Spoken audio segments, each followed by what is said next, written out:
আমি আজকে বানাবো ঝাল সুজি। কারি পাতাগুলো ভেজে নিচ্ছি, কারি পাতাগুলো ভেজে তুলে নেবো।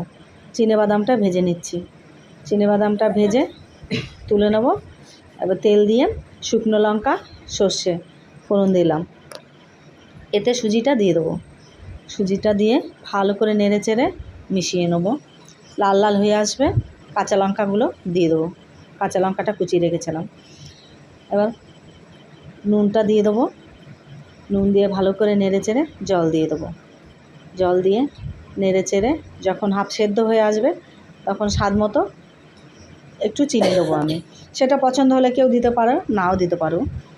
আমার শ্বশুরমশাই একটু বয়স হয়েছে, সেই জন্য ওনাকে একটু হালকা দিয়ে দিই। বাদামটা ছড়িয়ে দিলাম, কারি পাতাটা আমি গুঁড়ো করে দিয়েছি, ওটা আস্তা ভেজেও দেওয়া যায়, কারণ উনি বয়স হয়েছে তো সেই জন্য উনি খেতে পারবে না।